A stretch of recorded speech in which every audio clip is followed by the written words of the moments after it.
你好，欢迎收看《新闻面对面》，我是谢仲。来，一开始为你介绍今天要请到的特别来宾，左边第一位新北市议员卓冠廷，五哥好，大家好；资深媒体人姚慧珍，大家好；政治学教授范志平老师，大家好；右边为你邀请到立法委员谢荣健，大家平安；桃园市议员备少将于北辰将军，大家好；资深媒体人康仁君，大家好。好，那你最后回答到最后是不是真的还是就落脚在那？双方各自寄出了，好了，不管是公司法啦，或是合约啦这些，那但是不管怎么说，那台北市政府看起来也强硬起来了，因为大家媒体上大家天天这样讲，尤其是如果回答不落脚在台北，不落脚在台湾。不管从中央到地方，没有一个人能够受了这些事情。对所有政治人物来讲，只要牵扯在里头，那政治生命一定都会受到影响。毛起劲儿也要讲好，最后结果到底会是怎么样？好，那国民党党主任选举在这个礼拜6就要进行了。你最近看到所有的一切，甚会有人直接出来讲，那老共那个地方是不是有借选？那所有这些所有的情形，到底最后花落谁家？因为这牵扯到什么？牵扯到未来2026、2028，牵扯到蓝白合未来状况又会怎么样？那包括不管在朝在野，大概都会非常在乎。可是所有的事情一路的发展，我想国人大家最关心还是政治人物跟所谓的媒体，尤其是狗仔之间的关联性。从前几个礼拜一路烧到现在来讲的话，现在一路烧，烧到现在，任俊是今天马友他们出来开记者会，是出来开记者会，直接有讲到有没有所谓的假提案侦索会，类似这样，因为他直指的是王宏威的助理。那个助理呢也直接出来说他要提告，那王宏威直接讲说，那助理为了表示没有这些事，那助理先提。所有这些为什么已经出现另外这一件？因为大家在乎的有好几线，中间还出现了就是有狗仔在跟当初潘孟安的时候，其实重点不单是潘孟安，是要看会不会影响到总统大选，因为他都知道潘孟安那时候是赖清德竞选总部的总干事嘛。那时候是所有过程，而且一根如果照媒体讲半年，国内现在所有就是这么样的，让大家觉得风风雨雨的，就这样一路这样往下烧嘞。而且这个事件事实上哦，从一开始是不是黄国昌有找人去跟拍这些所谓的政治人物哦？就黄国昌其实他也不否认，他也不承认哪些是他拍的哦，但是他觉得说，我当立委的时候，我还在继续进行这种调查嘛。从这一线其实已经到现在为止已经往外扩，从来也没有想到这件事怎么到最后会跟王宏威，甚至主轴变成王宏威的助理啊。那当然今天是这个马玉文他们啊，也还有包含几个有律师啊什么陈和信他们，对他们就开了一个记者会，直接是指控呢说这个王宏威的助理张凯维啊。因为张凯维之前是有被质疑说，你是不是有当这个所谓的狗仔集团帮忙卖照片？张凯维本人都没有回应过这件事情哦，在今天之前。但因为马玉文他们其实是指控，就是说，你张凯维是不是有跟一个公司合作？这个公司叫做爱福行销这个传媒啦啊。那当然，这个公司按照马云他们讲法是说，他的资本10万元啦。那10万元，老实讲，按公司登记也不是不能登记啦。当然可以，有限公司就是这样嘛啊。可是呢，他去质疑，就是说你是不是有跟这个公司合作做什么？做公关议案的提案。那他质疑是说，你今天这个张凯维是不是有协助这个公司呢？到台湾安进这边呢？他是一个药商啊。来进行一些相关的这个提案，所以他们有出示一些简报的东西哦。比较大差别是关于这一个叫做癌症新药啊，因为其实老实说，你今天有很多的这个，比如说我们健保的给付里面，在医药类哦，哪一些会列入健保给付的范围或是什么的，本来它都会有一些变动。那当然有些用药可能对很多人来讲就会觉得就是说，如果我能够进入到健保给付的话，对民众来说，第一个我其实可以减轻很多的负担。第二个，对药商或什么来讲，其实愿意能够健保给付，代表我认可跟认证，所以这个有差别哦。所以他其实是质疑说，你们是不是有去跟人家提案？但提案老实讲，我觉得本来就 OK 啦，台湾本来很多游说，但是呢，这个马玉文他们是质疑说，你今天在这个提案的内容当中，你有没有透过你张凯维是所谓立委助理的身份？去跟被提案方提到，就是说，我们甚至可以走立法的程序啊，然后呢，透过这个所谓的立法的方法然后把这些东西呢列入到立委的问政项目，甚至协助召开公听会、研讨会或记者会的这些质疑啊。我先讲马玉文方面的这个质疑，而且任俊，他们这些质疑是讲说，如果这个跟钱扯上关系的话，会不会要感觉上行做出来的，是不是就跟当初搜狗案有一点像，就立委如果要是有人然后给钱，然后帮忙开记者会或者什么，所有这些，当然这个过程包括王宏威、包括张凯维他们都讲，就从头到尾没有这回事。他们这样，我就说在前面，包括马玉文他们在行说这些的时候，是不是因为整个提案或者有没有牵扯到钱，什么记者会或者什么公听会有没有价码这些问题，是不是要做这样一个行说？有涉及到司法调查的，大概最有名的就徐永明案嘛。就徐永明案嘛啊。那所以他其实后面我最先讲马玉文这边他们的这个质疑嘛啊，那有提到说是不是有报价有报这个费用，然后这样公关公司进行游说或相关提案来讲，本来就会报价，他又不是佛心事业来着可是因为这里面质疑说张凯维你有没有涉入到其中，包含到最被质疑的是这一点嘛。你怎么去告诉你的提案方说，我可以找立委，我可以找谁来协助开设相关的东西？好，这个是马玉文方面的今天早上最早的这个指控那当然，我刚刚提到说张凯维在过去被质疑到你有没有帮忙卖照片或什么，其实他本人都没有出面回应。但今天张凯维是有打破沉默他自己有发了声明说这些东西都是子虚乌有，所以他要提告。OK， 好。马玉文这边立刻讲，你要提告是不是？我明天早上就去告。我先告。我明天早上时间都出来了嘛他明天早上就去告去北检告发。对，所以这里面就会变成就是说，好各说各话那有一个比较特别是王宏威，因为王宏威也发了声明，王宏威的说法是他第一个他自己本人。虽然他们质疑说你在提案方里面有提到说什么帮忙开记者会啦或者什么的这些东西，但是王宏威说他担任立委到现在为止没有召开过相关的公听会跟研讨会，没有做这件事情，所以不可能说因为这样就去指控他涉案。但是对于大家外界非常好奇张凯维的这个角色，王宏威这边反而不像上一次，因为上一次他被质疑说你有没有帮忙卖照片或什么事，张凯维没有出面，王宏威是力挺他。但这一次王宏威发的声明是这个助理即日起停职接受调查。当然他写了行政调查，被有人讲说你立委是怎么做行政调查啦？你没有这个权你是不是搞错方向？但没有关系，重点是停职了。停职了。后来张凯维也有再发声明了针对因为媒体有去做了报道嘛，针对那个之前那个柯承浩律师质疑他说是不是你是不是要钱或干嘛的反而张凯维这边也出来了说那个很多东西也都是你自己乱讲然后另外出示他们之间的对话，说其实要钱的是那个律师，我就讲嘛。从一开始的是黄国昌有没有在进行这个所谓的政治跟监，包含到你刚刚提到潘孟安今天媒体还有再继续出这个报道，说其实本来跟的时候呢，不是说主要去跟赖清德因为赖清德即使他那个时候是要竞选，他最少有个身份是副总统，副总统还是有一定的维安跟一定的管制嘛。结果上面写了那一段，我特别看了一下，说为什么跟潘孟安，说因为潘孟安警觉性比较不高，我觉得这是什么？不能这样乱跟，谁的警觉性高是有什么用嘛？就是你今天大幅度这种乱跟乱拍，警政署长警觉性不高吗？警政署长去哪都被拍了，所以我就觉得说他用那个好，但重点是这样。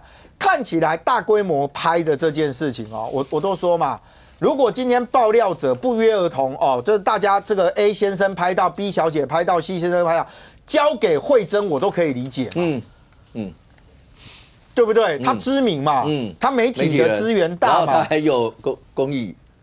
恭喜多说话。你每次都这样，对，今天没有自录，对，今天没有自录，我太久没自录，有点忘了。我们都记得，好感谢小五哥还记得，就我们大家都记得的状态下，给惠珍我都觉得可以理解嘛，给在座任何一个民意代表我都可以理解，但给的都是特定的媒体里面一个特定的不知道是谁的人，我觉得这种机会有多高嘛？大家都知道要找他，当然不会想到惠珍，不会想到这个冠廷，不会想到任何一个人。我觉得这个比例上面当然会让大家引起很多的揣测，但是今天的主线居然变成是王宏威的助理，现在到底有没有做到这些？那张凯维的说法是说，你们今天出示这上面的东西有我张凯维的名字吗？好，没有。有我的名字吗？对不对？那人家去提案，你怎么把它连接到这？所以后来现在看起来这个像马玉文这边，他们其实质疑的就很简单，他说重点不在你有没有任职你不是你有没有在里面挂名而是你有没有共同参与这件会议，或者是共同参与这个提案，才是真正的重点。现在看起来，来冠廷，我们要分，你这两天看到好像是劲爆吧，把所有的那个网路图、脉络图，对，那个蜘蛛网真的太复杂了，整个那个蜘蛛网。可是他现在牵扯到两个，第一个，因为今天那个马玉文当他们出来开记者会的时候，明天要到北检去告发，这边也说要告。张凯维这边也说要告，然后所有的人大家全部都说要告，但是重点是对所有的老百姓来讲，他这件事情他牵扯，就光讲马玉文他们要出来检举这件事情，这件事情他牵扯到的到底问题是出在哪一个地方？前面是讲卖照片与否那些事，对，现在看起来的话，另外一条一直大家在问的是正媒之间黄国昌跟是不是有所谓的狗仔集团，包括连刚才讲到潘孟安那个地方是不是有被跟，这件事情是大家本来一直在关注的。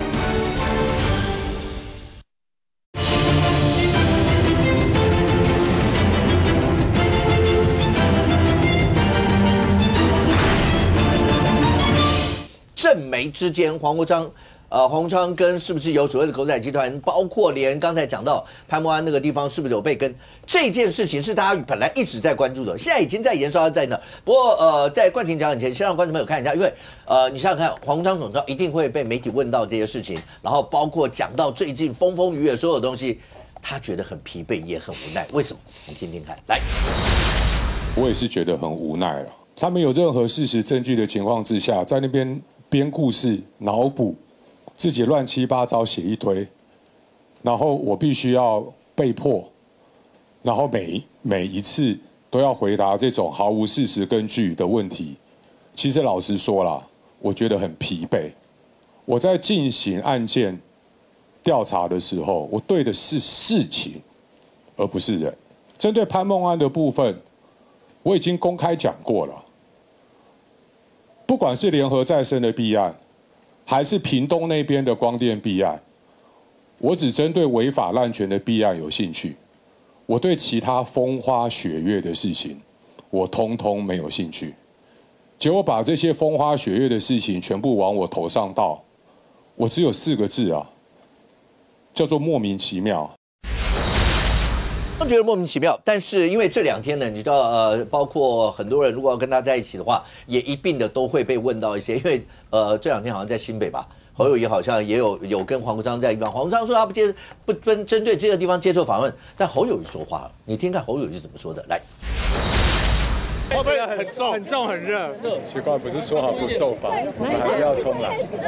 不是啊，你如果要访就好好访了，因为美伦很辛苦。他跟我说今天没有开放受访，然后跟你们说了，但是你们又全部都冲过来，这样子其实我是还好，让我的媒体联络人很辛苦。等下就站好受访。好 ，OK。每一个事件，我想当事人都要主动对外来做一个说明。公众人物碰到争议的问题，不但要说明外，也要接受检验。侯友宜直接说了，那大家就如果有争议的事情，就说明以外，那当然也需要接受检验。来，冠廷，刚2大主这些事情，你看到大家都喊告，就黄国昌前几天是讲说他看时间、权衡时间，在做适当的一些处理。为什么会这样？武哥，我觉得现在这个黄国昌狗仔门事件啊，就1部曲、2部曲、3部曲，现在多了很多外传。因为一切的源头是黄国昌他用最装成正义的声音讲做最低下的事情嘛。因为证据就不要被骗了，证据已经2个很铁证。黄国昌在2023年指挥相关的狗仔被媒体给具名写的揭露的，而且直接怎么指挥的文字都写出来了。第2个，跟监王义川跟龚明鑫的人当中，有曾经跟黄国昌非常亲近，而且曾经当过他助理的人，这2个是铁证。这2个如果不是一刀告下去，直接告下去，他们就倒了嘛。问题是这些资讯，无论是不起诉书或媒体的报道内容，是直接 quote 当时黄国昌怎么指挥狗仔的指挥的命令的文字，这是铁证。他只要回答2件事，第一个事情，这个时期你指挥这些狗仔到什么时候为止？第2个，这些钱从哪里来？这件事情就可以结束。可是他没有，他到刚才来讲啊，没有事实，所以这个案子一定会很多的旁支嘛。我回来讲最新进展，这个进展到这里，黄国昌他曾经指挥的狗仔们都帮他这些狗仔兜售照片的人，其中一个叫张凯维，这个人是王宏威的助理。而王宏威助理今天被进一步揭露，他不只帮黄国昌养的这一些狗仔们卖照片，他还去涉嫌利用，因为他是国会助理的职权。去做包含假提案、企图索贿、利用国会助理身份去跟药厂索贿，这是被马玉文跟陈佑兴律师他们指控的内容。有趣的地方是王宏威跟这个张凯维的回应非常奇怪。我先讲王宏威的回应，王宏威回应3点。第一点跟王宏威无关，是为什么？他说啊，这3个人为了要争取选议员啊，用影射的方式抹黑本人啊，本人没有替药品提案啊，没有开记者会啊，没有提公听会啊，本人子虚乌有。切，第一个王宏威讲跟我无关，第一点当然也附带讲，哎呀，你们是为了选议员啊，拍谁哦？我们没有人在管这个人有没有政治动机，我们管他揭露是不是事实，是事实大家就值得讨论，动机不用讨论，动机吧，昨天你为什么要在这里上节目？每个人都有动机嘛。但第二点更有趣，王宏威的第二点讲说，这个本办公室啊不允许啊本人或助理有索贿违法行为，为厘清相关资讯，张姓助理即刻起先停职接受行政调查。为什么第二点要写这个？代表王宏威他至少对外讲，他没有把握在这个时间点跟大家讲说张凯维没有干这件事。为什么刚才讲奇怪？他刚才讲完停职之后啊，我们以前在立法院有待过，我当过国会助理嘛，然后农界委员也是立委，立法院的国会助理，我们从未听过有停职这个职务，有停职这个身份。为什么？我们去查了立法委员制聘公费助理的遴聘异动表。请问有哪一个勾选的异动原因？有哪一个是所谓的停职？没有。新聘、调薪、停聘、育婴留职停薪、育婴留职停薪复职没了。没有所谓的停职，没有停职啊，你就 fire 他啊，不然就调他薪水，啊，不然就新聘。所以什么叫停职？停职就是他还没有 fire 他嘛。这外面揣测很多。你正常来讲，如果你对你这个同仁，如果有可能干这件事情，你应该要先叫他，你就离职。社会会觉得说，我跟王伟你真的没关系。你用的用词叫做先停职接受行政调查。我老实讲，这大家讨论起来觉得比较奇怪一点。第三个，说相关指控啊，提出指控人士啊，你们要小心啊，我会负起相关法律责任。第三点就是说，你们讲超过我就告你。拍谁哦？陈佑兴跟马玉文等你告啊。还等你告，而明天就要去北检告了。所以我跟你说，今天我们也在等说有没有更进一步的资讯秀出来。可是现在王宏威等人咬的就是说，好啊，你有资讯你秀出来啊。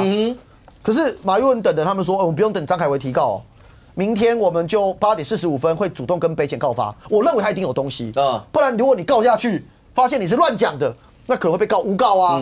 好，第二个我要讲张凯维的声明。张凯维的声明，他切的点在哪里？他切说，他本人没有代表这个公司去提案。那马玉文、陈佑兴出示的市政仅为该公司提案的简报也没出现他名字。拍谁哦？在政界打滚久的内行人就知道，这个切法不够干净。跟这间公司完全没关系，他做的生意完全无关，他做的生意跟王宏威办公室完全无关，你就出来直接讲我要告，然后跟这些事跟我完全无关。但他切的点是他本人没有出现在名字。没有职务，简报没有他的名字，没有提任何法案。我们的看法，看完这些资讯，我认为有一种可能性不能排除，张凯维没有挂名，可是在背后帮忙嘛。背后帮忙的资源提案的内容，讲说有委员帮你提案，有委员帮你开公听会，王宏威办公室变成是这间公安公司的其中一个资源嘛。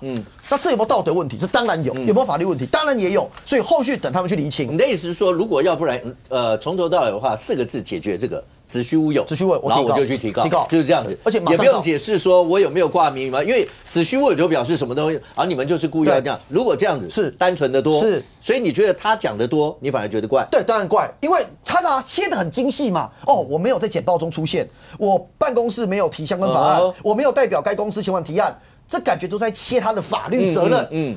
马玉文、陈佑兴等人是讲得很明确，你是用王宏威办公室索贿，然后你的切法是切这个王宏威说我这个跟我无关，这个助理的讲法是讲说这个没有出示我名字，我觉得就等法律厘清。第三个我要谈的事情是，跟监事件研发到现在，为什么讲我说已经是连续剧1部、2部、3部曲？因为一直都有新的东西出现。今天我们看到这个最新的报道，说潘孟安是被跟最久的。是因为这个你知道吗？我们潘秘书长有时候人很好，大拉拉没有注意到背后在跟。我侧面了解啊，潘秘书长是因为他觉得他当时没有公职谁会跟一个没有公职的人？跟潘秘书长是竞选总部的总干事，这对于部分人来讲，或对于老共来讲，或对于党政人士来讲，他的行踪，他跟谁互动是有意义的。那我们最近大家都在想，哇，那哪些地方被跟？就今天报道进一步讲说，哇，我们民进党中央党部附近，对。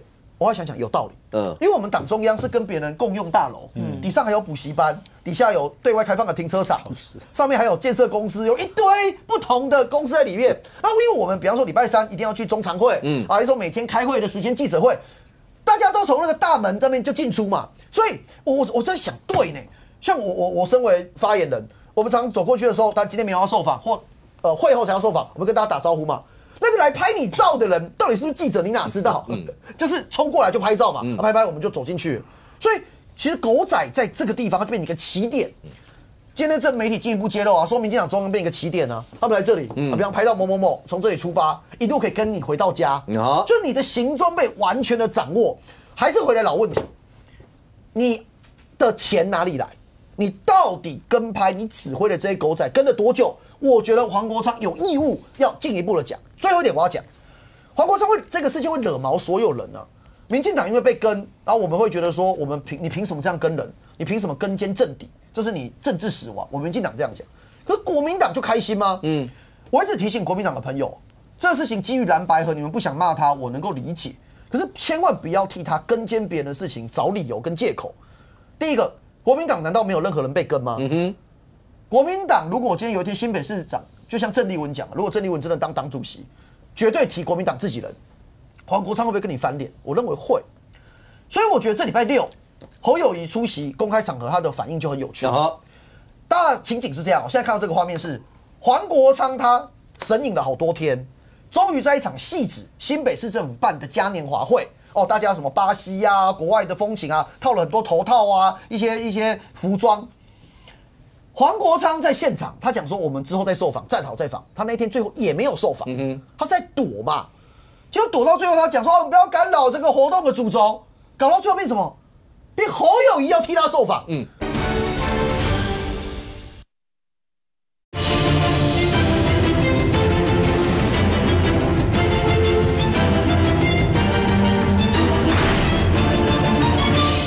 搞到最后变什么？变侯友宜要替他受访。刚才大家有看到侯友宜那个回应嘛？侯友宜很少讲这么重的。侯友宜讲都你要为那个每一个政治人物要为自己这个事情说明清楚，然后呢都应该有接受检验。侯友宜讲到讲清楚跟接受检验这2点，黄国昌都没干啊。黄国昌有讲清楚吗？没有嘛。黄国昌有接受检验吗？黄国昌没有嘛。所以你搞到你说你不访。未来就是谁跟黄国昌黏一起的人，就要替他受访。我跟大家讲，你想象那个画面蓝白合继续合，假设黄国昌1个月、2个月、半年、1年都不讲，这个问题永远在那边，有更多的受害者出来，以后黏在黄国昌身边的人都要替他回某某某。那你对于黄国昌这个事情的看法是什么？侯友宜就告诉你，就现实就这样啊。那礼拜六，请问谁在报道这个嘉年华会的内容？没有吧？因为所有人都是那个侯友宜叫黄国昌要把它讲清楚，所以。最后我讲结论，最后这3点我的看法是这样：这一题唯有黄国昌可以解。黄国昌现在骂劲爆，然后骂说他是对事不对人，都没有解决。其实人民只关心这2个问题：你到底什么时候养狗仔，养到什么时候结束？现在还有没有？你到底跟了哪些人？你的钱从哪里来？大家已经去算过了吗？这个狗仔的规模，它花费至少数千万。这个钱如果是比方说你娘家给的。你自己出的，你就跟大家讲，你愿意，你喜欢当狗仔头，你就讲嘛。如果不是，资金来源是哪边，你有义务要跟大家讲清楚。来，刘凯直接问一下，第一个，刚才冠廷直接点名了，对蓝营来讲的话，怎么样去看待黄国昌这件事情一路的发展？李正浩前天讲说，据他所知道的消息，检方是不是已经有开始在侦办，甚或是不是要用所谓的反渗透法？那就跟资金来源是不是就有关系？所以您对于这整个像未来一些的发展？好，你们怎么看？第二个，另外一支线，因为那个图真的太复杂，我怕拿出来，观众朋友那看这个图看到头都昏了。对宏威这一块，因为宏威已经直接讲嘛，那他们不会做任何一些包括非法这些，但是这个助理呢先停职，然后接下来呢，这只是单纯要进入诉讼吗？还是说这件事情，因为从前面的有没有卖照片，然后跟狗仔之间的关系一路烧到现在了？宏威这代志哦，停职，但重点不是伫这个停职来讲，你有去甲厂商提钱无？那有像阮一路，莫讲你生机发烧啊，开一个公听会啊，这厂商来爱岛内爱安那，阮搁参讲服务，人提物件来，你袂记你通行人，你都爱有代志。我这每个民意代表大概现在都很严谨来看待自己的服务处。OK， 所以停职，后壁调查，这是宏威伊爱去做，因为所有的助理哦，伊去外口甲你冲东冲西，你不一定知道哦，头家不一定知啊，啊是即马咱报远口安尼，你一定第一个时间爱问嘛，像阮内底啦，人人讲恁内底上安啦，总干事拜托先了解一下，什么情形，过程安那，这我想这个比较重要，就是说。我们来谈，你有没有借势借端？然后我要帮你做什么事，但我希望取得什么好处或是回报？这些都没当用问的。刘感，可不可以请问，是不是这件事情严重？虽然宏威讲说，那他们从来不做这样的东西，但你刚才的角度意思是说，有人指控那个，那为了清白先停职。对，因为任俊刚的意思是说，前面在讲有没有卖照片啦，所有这些的事情。其实宏威是挺这个助理的，他并没有停职，也没有说这个有什么，就这两件事，是因为这可能牵扯到法律上面，胜过你刚刚讲就杨丢这款代志，所以那没关系，我们就先停，先调查完再说。是啊，调查啊，但是你讲狗仔这，我认为平常心啦。会记你2019年3月18日，我这好朋友清德兄呢，登记总统初选了。迄场初选一对赢26%，2个半月了，最后变成倒数8%。所以他挑战不成功。留下2句话：第一，总统，请你唔通用网军对付我；第二句话上重要，看今仔这多好。总统唔通用国家的机器对付我。哇！这狗仔吼，想讲啊，那上出名的狗仔是我较早拄到迄个捧个的，迄个《水果日报》吼，人迄狗仔是安那去对迄个官商勾结。假使今仔狗仔若是讲这所谓官商勾结，伊是要摘奸发福，把这个物件凸显出来，把真相互全民知影。这狗仔是赞的啊，对不对？大家肯定伊啊。揭发弊案。规个用着，我认为这是对的。真正有权利的人，掌握国家的机器、有资源的人，派人去甲清德啊对，啥物人来开会拢翕到伊，哇！迄款的古仔较是险嘛，掌握国家机器。这情况回应谁？来，不是啦，怎么变成你根本不对啊？那是镜周刊掌握讯息，然后去拍的。媒体狗仔跟政治人物的跟监完全不一样。你讲媒体，来，你讲无同款。啊，政府市的狗仔无严重哦。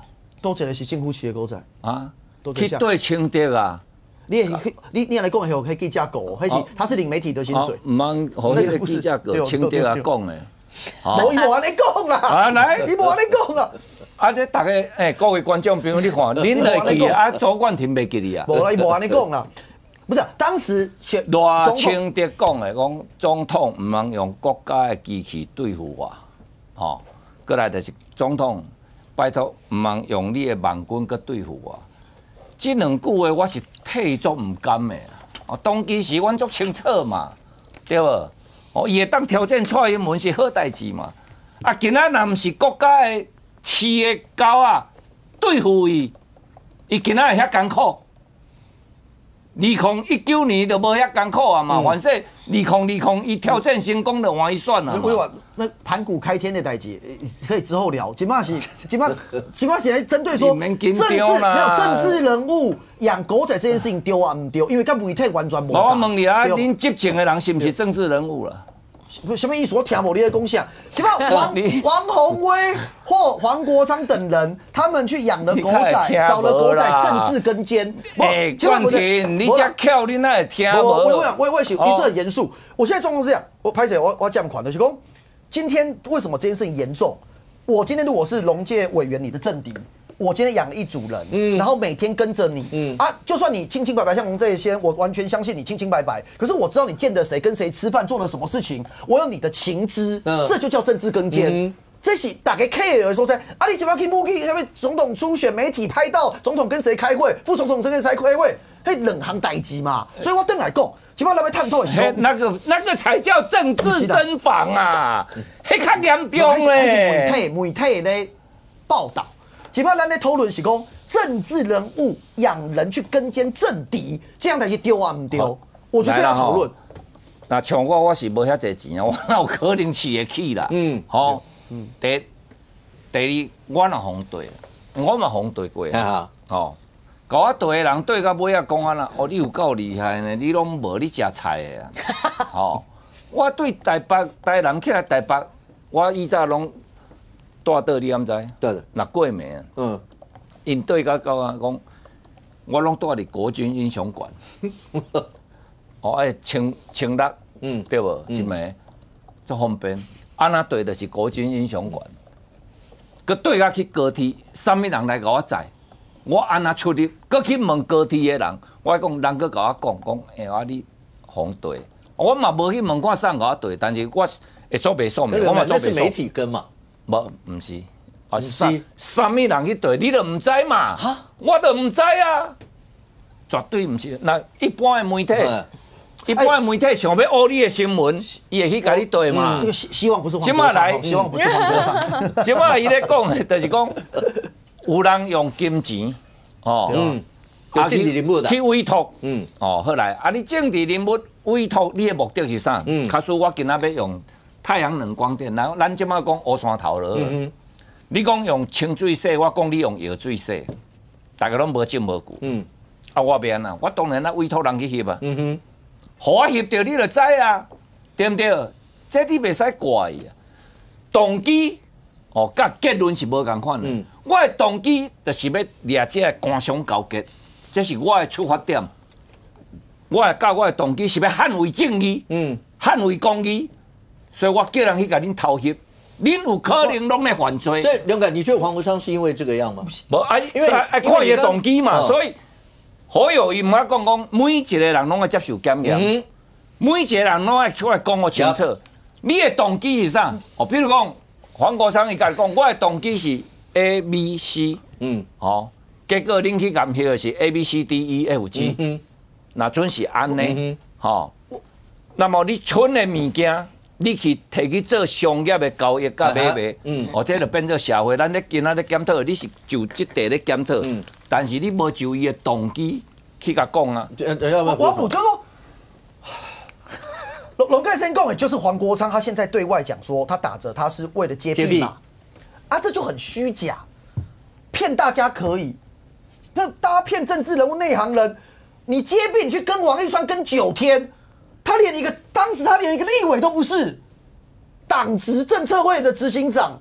讲白，如果以官职，他根本是个平民。你跟他9天，你跟他什么红灯左转？好了，好厉害啦！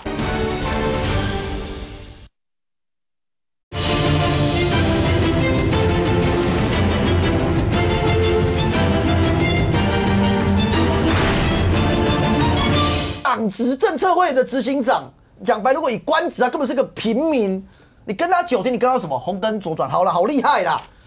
潘孟安竞选总干事，你跟他跟半年以上，你们还派人去底下租他停车位，为了拍他的车子，这什么？这就2种情形，一种是有病，有病要看医生，有病就要看医生。如果你是有这种兴趣或癖好，你就看医生，我要去寻求医疗治疗。第二种是你就是政治跟监，你的政敌。那如果是政治跟签政敌，这事情是要被唾弃。我们卖够谁去把威啊？我们去针对我的政敌跟监可不可以？我觉得讨论是这一题。来，勇敢，你讲的讲，你即摆已经陷入恁家己的思维啊！我讲的，如果今仔是要甲传币啊，恁无经验啦，过去咧掠毒品，叫人去甲对，一摆对落就是2礼拜、3礼拜。刑事局委托的去互对到尾啊去互法局。讲到半小时，当然伊嘛唔敢讲刑事局委托我，对不对？这就是安尼啊，所以古早的功能，你今仔讲讲伊若是有阴谋，啊，你甲告嘛？你甲告啊？伊出来受公论啊？今仔已经甲你讲，我对古早我是无特别的恶感嘛，因为安那一路我，譬如讲，我伫台南市，我咧甲传币案的时阵，是人摕资料给我啊。啊！你提资料我，你有可能2种目的啊。一种是你去用拗伊，你要叫我甲传币案；一种是你想要打击得标的人，所以我爱查。了我查了，我等议会即阵，结果迄个局长给我告，所以倒给我告啊。我就点点啊，你摕我资料是啥物啊？我问了。即摆局长搞我告的人入去咧关啊！所以拄啊，你咧讲的就讲，你法要甲告，伊法要甲你告，两个拢告，司法经调查，看到尾啊上海俩入去关。这样的，来慧珍，是王宏威委员的助理这件事情，两边都是要喊告嘛。明天告了以后，那司法要调查，当然司法比较长一点，可是还是要调查。可是荣健刚刚讲的有一个重点，他如果要揭弊，会有人提供资料给他，对，然后他就，我们这时候在过程有讲说，其实还记不记得？有很多监委被跟，对，事后好了，不好意思，讲这不礼貌。你大概还不知道那个监委的名字，对，然后也有被跟，对，就到底人是告诉他说这个人有什么一些可能的弊案，你要去跟他，这个也是大家会想要知道。但黄国昌到现在，就刚才讲说，刚才那个要受访到最后是侯友宜出来讲的这一段，本来就是政治人物争议，或者你就出来讲清楚。可是看起来这件事情。要从黄国昌口中告诉你这些所有这些原委，还要再等好一段时间。我觉得黄国昌从头到尾都在回避问题啊。第一个他提到就是说，我就跟你们说了，我有兴趣的是弊案，然后呢，那个光电案是我有兴趣的，其他的风花雪月那一些我就没有兴趣。好，那我们现在来回忆一下。联合报这几天传出来讯息，他不是什么，他传给的哪个助理8个档案，8个档案里面是不是也有光电弊案？对不对？一般来讲，我们记者要去调查，比如说今天有一个线头跟我说，我跟你讲哦，那个潘孟安哦，现在住在哪里哦？那个哪里哦，可能是哪一个业者哦，他的什么什么。我第一件事会去查什么？我第一件事会去查有没有付钱。如果查有出来付钱，那你其他都给供哎嘛。但是我一直觉得他们那些案子很奇怪是。他先查有没有付钱过程里面，他突然丢了7、8个案子、7、8个档案，然后丢给什么那个王宏威的助理。所以换句话是什么意思？其实就是刚龙先生讲的嘛，已经有人传好，就是要打击政治异己，就是要打击潘孟安嘛。如果就是主聊龙传贺啊，现在如果假设你没有付钱啊，贵州就可以。今天媒体讲的还不是要打击潘孟安，对，是因为要打赖清德，因为他是副总统，那时候要选总统嘛。对，那旁边都是维安，可能太难，那就想办法从总干事。对，总干事如果有被发生什么事，是会不会影响到自己的总统候选人？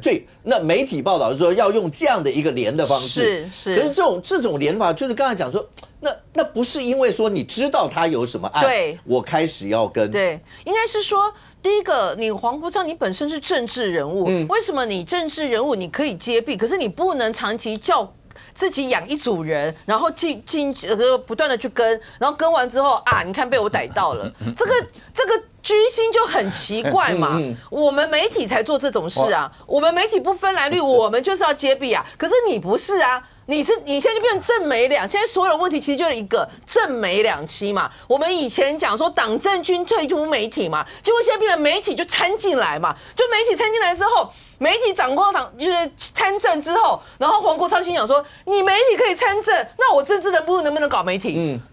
基本上都变两个评论开心会嘛，对啦，就基本上开心会体嘛。那你会体其实这点是爱受检验的。对啊，伊拄仔讲，我拄仔。录影进前，我跟慧珍在讲来讲，假如你今天啊，这是有料的啊，有事的，那你资料给我，啊，你给我假谅解，哦，还是讲你有周冠廷，你跟我讲爱2万，歹势，啊，你即马是安那？哦，咱安尼讲。是啊。如果讲你这物件好啊，你跟我讲爱钱，歹势，我宁可我依我，就免去讲啊。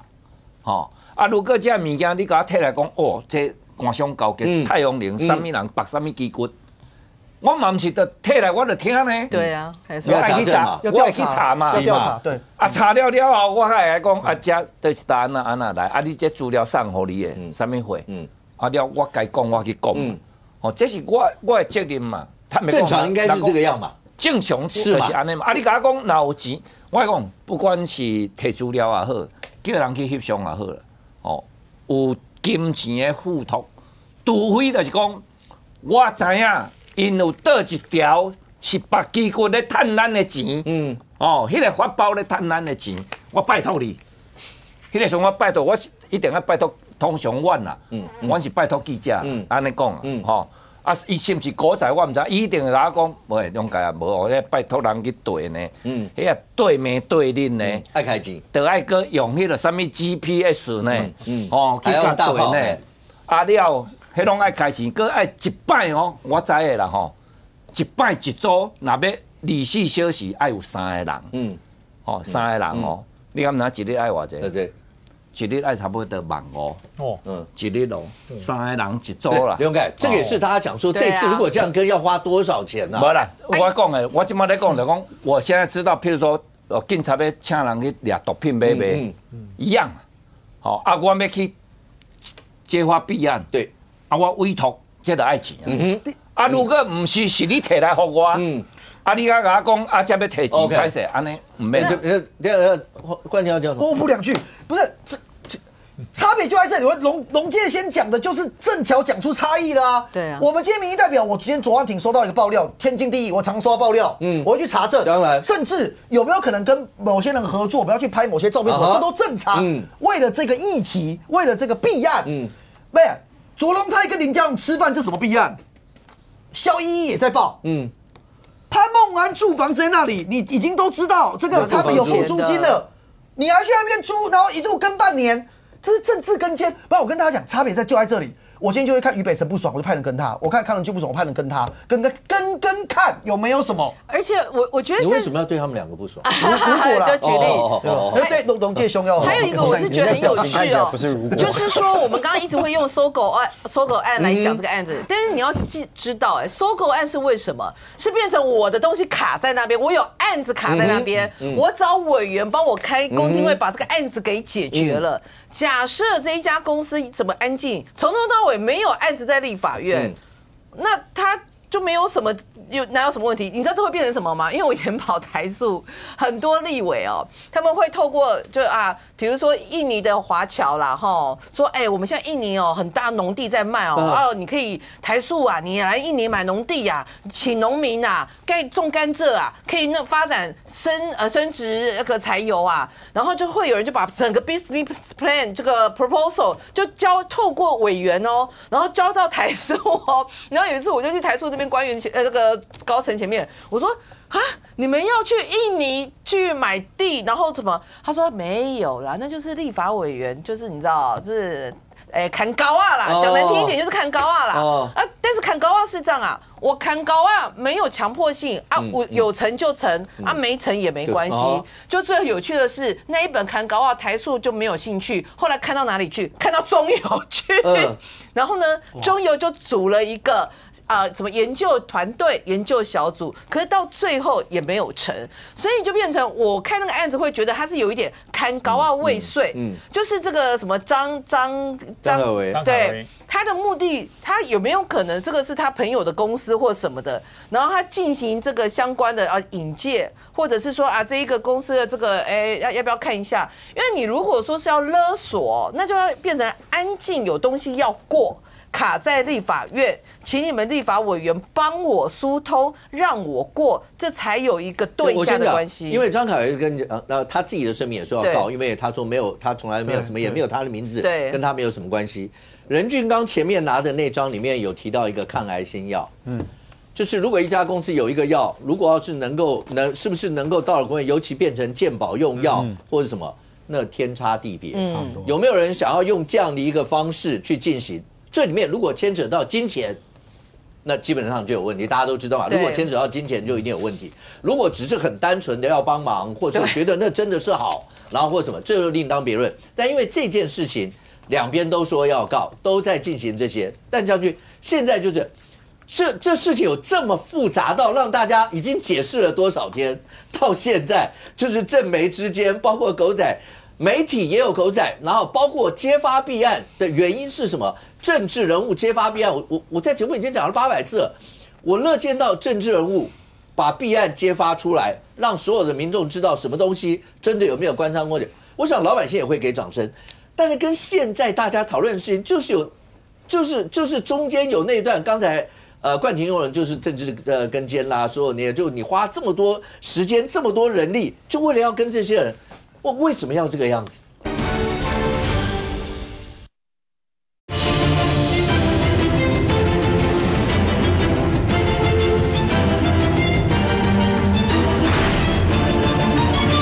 你花这么多时间、这么多人力，就为了要跟这些人，我为什么要这个样子？我先讲哦，揭发弊案。揭发弊案要的是什么？一枪毙命。我不能一揭发出来他跑掉了。所以揭发弊案他不会说我要很及时，他要很完整啊。而且我出来资料一显现出来的时候，让你这个犯法的人或者是有弊案的人，让你一次就完蛋。这叫做揭弊嘛。那有一种状况为什么会急于丢出来，甚至对于内容没有很仔细的去研究或者去调查，有竞争者。我跟冠廷两个人同一个选区，我们同时收到了一个报告我一定要比你先丢啊，对不对？我如果查到再周延，冠廷先丢出来，我完了，你知道吗？有竞争者，所以我才讲，这就是狗仔叫价的地方。这是个弊案，我丢给最资深的记者任俊去跑出来之后，弄完之后我就慢慢接，一次让你完蛋。是个有价值的，而且呢，对于社会公益有交代的，这叫揭弊。可是揭弊没有竞争啊，揭弊没有竞争啊，只有掌声没有竞争啊。可是狗仔是有竞争对手的，所以狗仔就这样生存的嘛。所以为什么人家会讲出王宏威跟徐小青的问题，就是这样，两个人有竞争的这个意思在啦，因为两个人都是战将嘛，都是能敢能说有网络声量的人，所以狗仔才有生存的空间呢。那么重点在于，你这个狗仔的新闻怎么会有人知道？这个人手上有很多东西哦，对不对？不见得是揭弊，但是绝对对政敌有伤害。那两个人是同一阵线上，他共同的政敌，谁先把他打趴了，谁就立功嘛。那有谁晓得狗仔头在哪里？就是这位六师弟嘛，这个张凯维嘛，张凯维。那么张凯维的对口原则上是谁？是这个谢欣恩。可是好像今天他说他没有见过谢欣恩啊，可是不可能没见过。我跟范老师今天有遇到那位柯律师。柯律师说，他们两个不可能不认识，还一起谈过事。对的，张凯维今天骂那个柯律师，对，骂起来一点都不手软。对，他们俩是好朋友哦。对啊，他们俩是非常好的朋友，因为他主要是说，柯律师。他为什么觉得他们俩不可能没见过？他有证据。他说他有在现场，他有在现场，他们两个先碰面，然后我在旁边。对，他不只是当证人，他的 LINE 里面都有东西。他说这个东西我都有留下来。所以张凯维跟谢欣恩不可能不认识，绝不可能不认识。所以说这一点以后就可以厘清了嘛。另外就是说，他说这个柯律爱钱。柯律讲，对我真的爱钱，谁不爱钱？在那时候我跟范老师我们都在场嘛，在场有哪个不爱钱？对，我们都爱钱。君子爱财，取之有道嘛。我喜欢的钱是我凭我的劳力，凭我的专业赚来的钱，你一毛都不能少我。但是呢，违背良心赚的黑心钱，我一毛都不要，这是爱钱嘛。所以大家可以看到王宏威对于这个张凯维有这么大的胆子，可以去从事任俊的事情，我不管他拿这个手板是不是张凯维所为啦。可是你想想看，以一个立法委员，我们都民意代表，我的主任干了什么事，我会不知道吗？所以我今天特地有问柯律，我说你认识的奶奶，就他都叫王宏威的奶奶，我也不知道为什么。他说，我说你认识的奶奶是一个很精明的人，还是个很昏庸的人？他告诉我，对于某些事物他是非常精明，尤其是钱非常精明，锱铢必计，精打细算。但是对于某些事情，他会难得糊涂。可是刚才刘盖先刚才讲说，有时候办公室主任或什么，刘盖觉得有时候不见得知道他们在干什么。对，因为龙盖先的那个范围，他范围他全桃园市啊，对，他不分区嘛，是全国。那我们的选区小嘛，桃园区而已。我的主任干什么事，我绝对知道，我绝对晓得。那可是王宏威因为跟张凯维不是认识一天哦，从议员就跟着，所以他们两个之间有一定的信任程度。将军，那你觉得为什么要先停职？当然了，就表示他闻到味道了，不对，是吗？这个事情对他有伤啊。无论你知不知道，你的办公室的同仁出去干了这样的事，你认为对王宏威没有伤害吗？一定要先切啊。可是这个切他为什么刚才冠廷说为什么不直接把他 fire 掉？而是停职。如果你 fire 掉，出现第二个柯律，你说这个张凯维也反水的话，如果张凯维反水，对于王宏威的伤害胜过柯律10000倍啊！我跟你讲，他跟他这么久，干嘛提醒王宏威啊？我就提我的心好，我人好，对我人好，对，那所以我才讲张凯维他手上有很多从谢欣恩那边得到的资讯，对。那谢欣恩的一手资料给谁？给黄国昌，因为他讲过黄国昌是他的偶像，是他的神。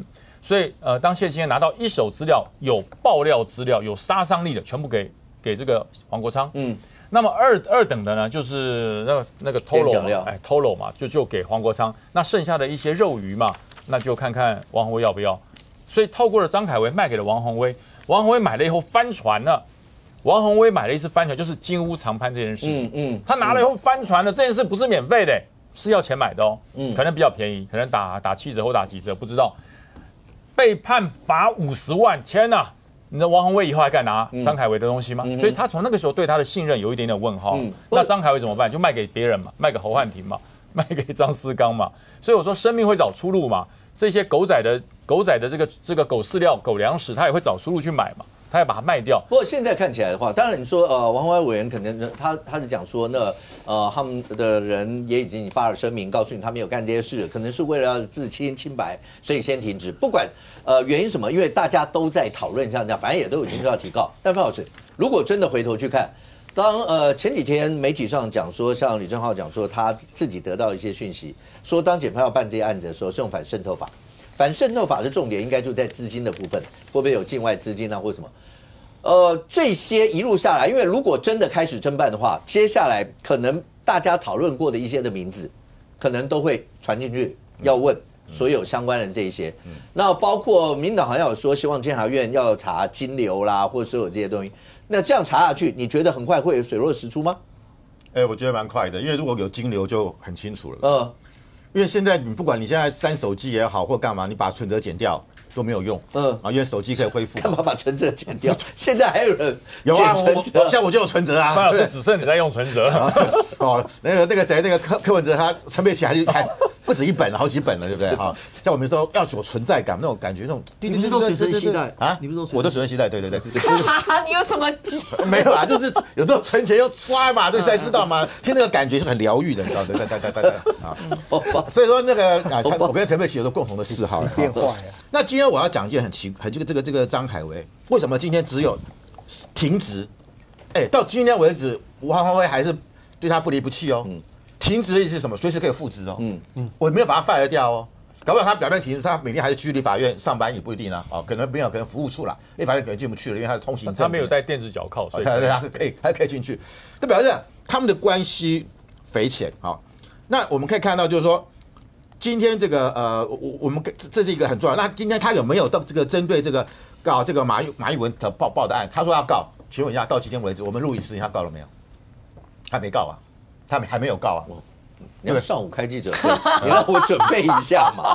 这种事情还能够等一个下午吗？对不对？这个攸关我老板的名誉这个时候就是也不要等律师写状子，或者直接去按铃了。大家最喜欢的就是按铃嘛，对不对？那才有照片。不要按错，不要按成那个不会按到下面按铃，不会按到服务铃也可以，反正起码有按铃嘛，就要做样子嘛。我和我自己的这个声明不重要，我老板的声明总重要吧？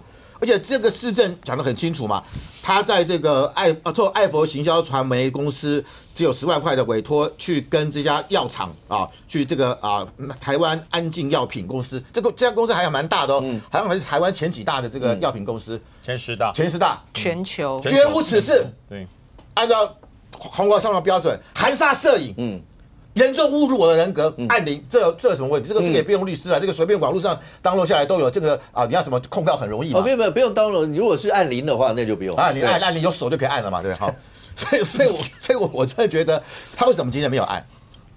我很奇怪，所以现在马英九他们反手为攻了，明天我们先按哦。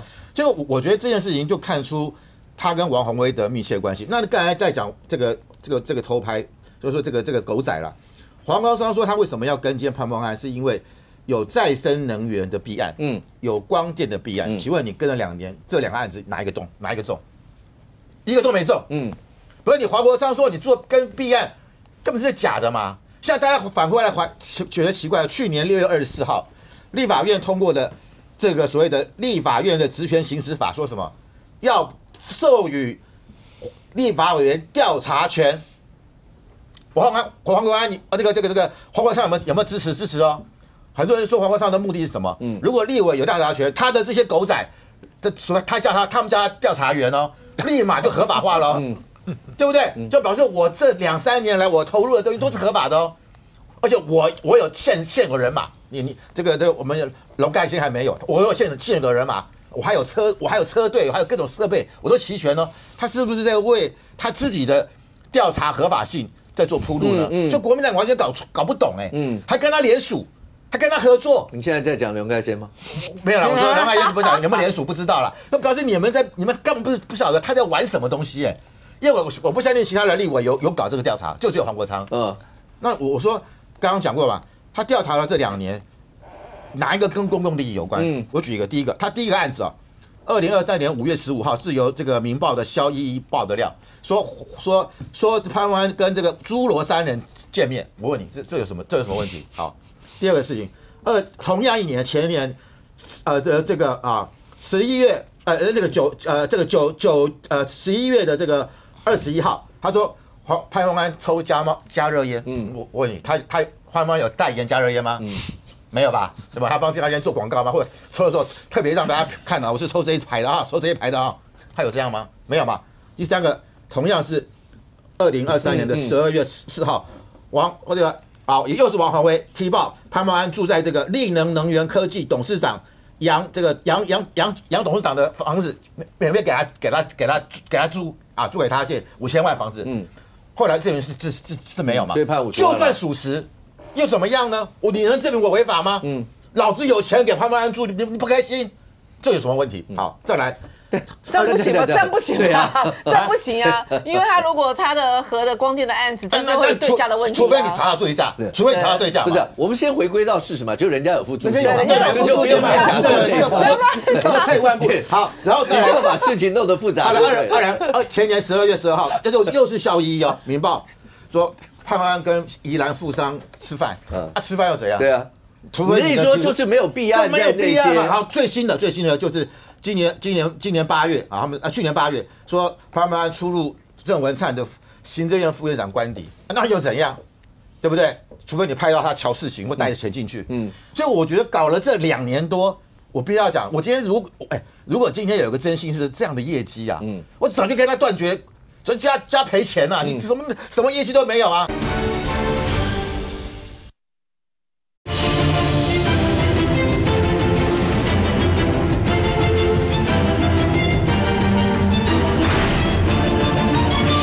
我必须要讲，我今天如果今天有个征信是这样的业绩我早就跟他断绝，加赔钱你什么业绩都没有啊！你就跟他觉得说你这根本不是狗仔，你就是在做政治跟监。不过这整件事情一路烧到现在，显然他不会在短期平息，因为黄章总召一定都会继续出现在哪个场，就像刚刚冠廷讲，一定都会被问只是那个被问要怎么样去回应才能够摒除掉这些所有的风风雨雨。但除了这个以外，除了这个以外，大概国人现在最关心的，虽然今天台湾股市跟全球股，我们跟全球股市比起来，今天算好多了，我们算蛮强壮。对，大家本来都以为今天会被动辄个上千，OK， 今天大概是1%多，可是重点是。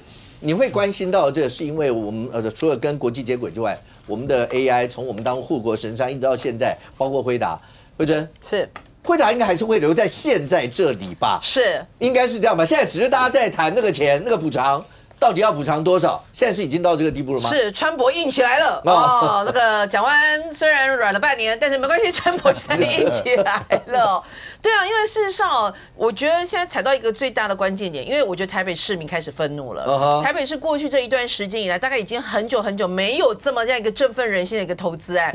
就我上个礼拜有举例嘛，就像是我们中乐透一样啊，2000万，给我坑到被贵给。你说要不要跟你翻脸？因为翻脸嘛，那。现在所有的点就掐到一个，就是说新兴病这个台新银行是所谓的存续公司，星光是被消灭的公司。那早在好像是5月还几月的时候，事实上他们就已经有行文的一个台北市政府。那台北市政府有特别去跟他们回复，就是说如果你们是要你是星光的消灭公司的话，那原则上我是地上权我不同意，对，我是不同意的，所以就是朝向所谓的一个解约哦。但是好了，那朝向解约，这不是5、6月的时候就知道是到现在都10月嘞，那你这段时间里面，你到底在等什么？你在等天赦日吗？你在等那个星光自己怎么样幡然悔悟吗？就觉得我这样太对不起大家吗？我怎么可以跟那个这么贪婪吗？所以一直到上个礼拜，突然之间大家就开始怒起来了。然后呢，包括连中央态度也变得更积极了。然后其实最重要的是什么？就辉达，辉达直接就请经济部帮我找全台列地。然后上个礼拜我刚刚也有讲啊，就是说好像有我不知道是真的，因为现在 AI 太多，我不知道是真的还是假的。就黄仁勋现在有跟个老外说高雄 No.1 哦，他现在也知道卖好的顶新系啊哈，好像就是很客气，我很喜欢你的这个 T17、18，所以也有想要用这样的方式。那现在最新的一个消息就是说，到底。那个辉达是说，我可以吸收一些补偿金的补偿金，对，只是金额是多少？之前媒体上本来最早说有没有140亿啊？对，140。然后新秀说，我什么时候说过140？对，这2天又出来有没有60、70？然后台北市政府说，那大概就5、6亿，对，6、7亿就是这样。对，那个金额是有差哦，差非常多。虽然对辉达没什么差了，对，可是我觉得辉达是这样子。我虽然那个40、50亿看在我眼里也不是个太大的事情，加100亿也不是太大的事情。问题是你别再把我当詹，好像把我当潘娜一样。我是辉达对不对？你们把我变成这个潘娜，所以我觉得现在的已经变成140亿的金额，是因为他们现在这个原本的权利金大概40亿左右。他就是说，如果50年的一个使用权限嘛，那他盖成一个大楼，他说他盖14楼嘛，所以他们当加起来大概是107亿。但是后来人家辉达就觉得说，你这样太过分了，因为我自己本身要使用也只有5层楼而已啊，那不需要。所以一句实在话，就是打个画 Placan。那现在画 Placan 情况，而且我觉得现在是因为台北市民会认为，我觉得绝多数啦，台北市民会认为说，如果今天让辉达的这个大佛真的因为种种原因而离开台北市的话，我觉得这个账不只是台北市政府会被记到，我觉得连新秀也会变成是众矢之的，因为你实在太贪婪了。因为我们又必须要讲，你放了这么多年，3年多。你杂草丛生，你连一个建筑都没盖起来。你如果连一个建筑都没有盖起来一个情况之下，请问你怎么去跟人家说什么我未来50年我可以出租收益这些？你要盖成大楼才有出租收益啊，不是在保研嘛？所以我觉得尤其是我们都知道2026年川普自己也要选举啊，所以这一场辉达的这个花落谁家，我觉得看起来随着台北市政府的态度越来越明确，应该会有比较快的结果。廖凯来直接讲一下，因为这一定牵扯到蒋万安的连任。连川普要不要在新北，大概都会这样。而且，如果真的照这2件，是上礼拜5礼拜4、礼拜5吧。那有时候有议员在我们节目里面把那个合约拿出来，不是，那我就不懂，那这段期间大家到底在喧嚷些什么呢？早就应该把这个事情，因为阿北实质被并掉嘛。他们并了。阿北你说到1月的时候他才那个。阿北实质所以。新秀、辉达、甲台北市政府，辉达认为我开寡钱嘛，去卖我当做潘啦。何况你若要甲我当做大棋盘呐？迄阮台南人啊，你问啊，阮台南有足侪土地，迄个黄党诶，转来咱台南啦。咱高铁啊，土地足侪，啊，你爱食的碗粿甲炒鳝鱼拢啊个低的呢。不要等下台南。抢亲。哦，伊是安尼想啊。新手感觉我对我的股东交代。是。哦，我袂使讲啊，我同我放地，我为着成就辉达，我新手来牺牲。伊董事会嘛，爱面对股东啊。上较重要是公务人员。恁即马大家讲啊足爽，签的咱同啊互辉达入去啊，进驻啊起起来啊。我讲啊，签了换人换了啊，任何路人甲乙丙，同啊去甲按铃申告处理。这公务人员想惊的这帮人，所以在协调跟过程来对，现在看起来是三方都有善意的啊。今嘛到今仔看起来是三方。我问一下，慧珍刚刚讲说，是因为台北市民怒了、生气了，所以大家开始积极，会是这样吗？这是其中的一部分。还是大罢免过关了？因为全世界这次大罢免，坦白讲。有一部分是经济选民，走出来，那当然这不怪执政党，就是说整个在川普在全世界这样搞啊，所以大家真期待啊，NVIDIA 来因为我们现在对照就是说台积电走了嘛，出去的不管是10%、15%、40%，反正不会到50%，但是在这种状况下，黄仁勋等来。这对咱的经济橱窗，包括国企来讲，包括全国的，不是台北市呢，是全台湾所有的投资者来讲，拢认为伊袂使互走伊，袂使互走伊啊。后来今仔若走来，阮台南就无要紧，你对不对？重点最后如果没有来呢？你无人当会去啊！莫讲李四川啦。甲参蒋万安的当，莫讲蒋万安啦，参偌清德偌总统你就当袂起，因为呢，变做你一手要去谈判，一手也无人要现得来到这300要入你的户口，你搁甲赔出去，哇！这你袂我啦，所以这是变做朝野一致，然后投资者一致，然后股民一致，搁来最主要是新手啦吼。唔通一嘴饭要一尾虾饺，我甲你讲，你企业家爱有社会良心嘛。你一嘴饭要一尾虾饺，人讲人心不足蛇吞枪啊，最后是嘴里蛇死哦。所以何可积德啦？该当有贪官就好。你拄啊人讲啥物？囥3、4档啊，拢无开发，即摆要讲几十亿拄几十亿，我咧讲，人伊囥3、4档是讲人有人情理啊。参谋察经理，人伊的意思是讲，我囥3、4档是咧做上水的规划，所以我规划出来物件，我就当创造相关的经济价值啊。我认为乐观啦。OK， 可是好了，冠霖是，如果要真的这样讲的话，其实根本这一段期间的愤怒，显然这个不需要出现啊。如果真的很早，大家就可以这样讲。今天媒体上报道，台北市政府发函说给新售。说要合意解约，记住哦，是合意解约哦。合意的意思就是我们2个人都同意解约。那台北市政府等于某种程度看，先示善意，我是合意解约，大家来谈条件。如果谈不成，那就是到明年1月，当双方合并完以后，我就把合约，就是上礼拜游淑慧议员在我们节目的合约拿出来，合约里面写的是这样啊。如果要是合并，你是消灭公司的话，你是没得一转的。那大家意思就是。硬碰硬，现在就这样了。对这件事情，其实台湾是有高度共识的，就是希望 NVIDIA 留在台湾。当然啊，对中央政府来讲，在台湾就好嘛。那所以现在是 NVIDIA， 老实说，他有在想备案啦。NVIDIA 很明显最喜欢 T17、T18，那为什么我可以证明他有在想备案？不然他不会发公文给经济部，请经济部帮他盘点全台湾的土地，然后希望在10月24号以前把这个土地盘点完的发函回去给 NVIDIA。观众朋友，这是关键，所以台北市政府现在急在哪里？12市之前他要不要搞定？当然你知道，如果等到经济部都已经回文给人家说有台南什么有地，新北 A9 然后各县市现在我看大家的状况这样，我不要以新北侯友宜刘荷兰这几天刘荷兰就讲得很得体嘛，难得帅一下就讲说，哦哟，这个我们是基于我们不要去抢别人的。但如果最后真的不能在台北市基于要留在台湾欢迎来新北。这大概龙介现在也讲了嘛，欢迎去台南。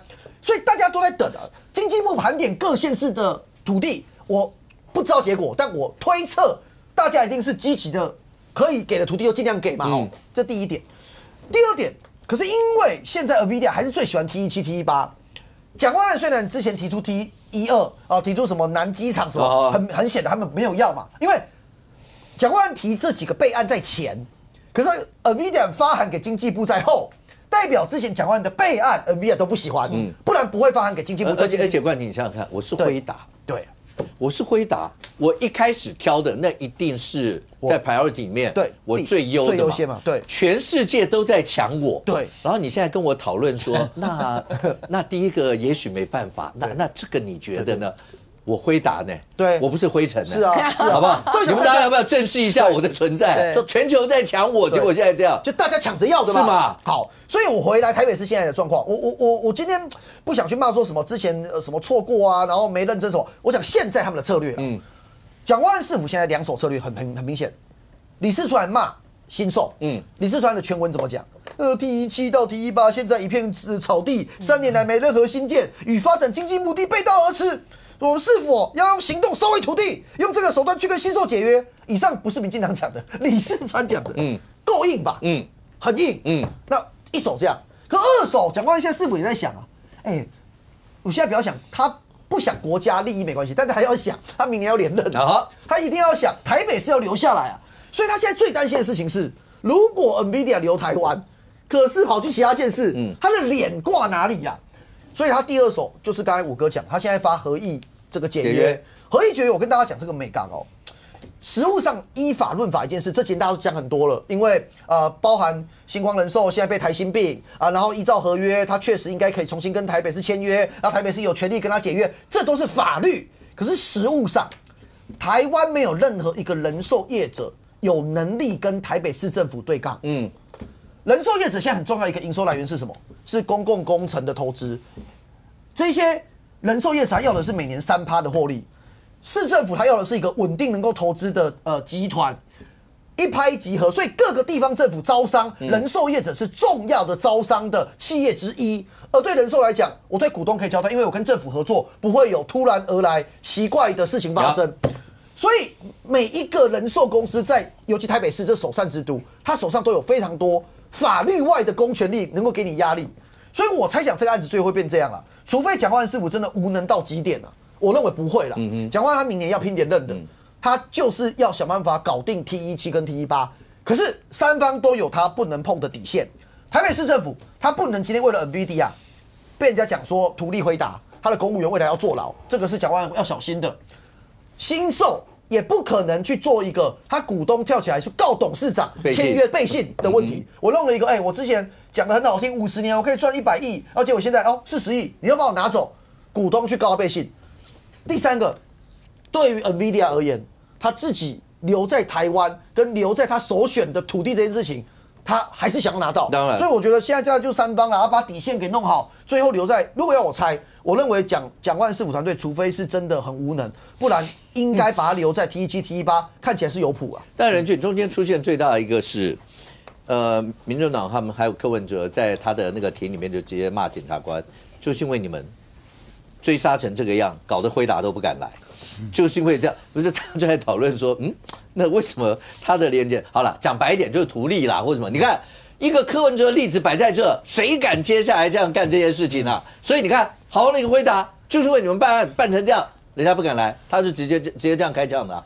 不是这个的开枪的内容跟辉达的坚持感觉上是不一样的事情吧？因为是往这个辉达是坚持一定希望留在台北，不然 T17、T18 为什么搞这么久？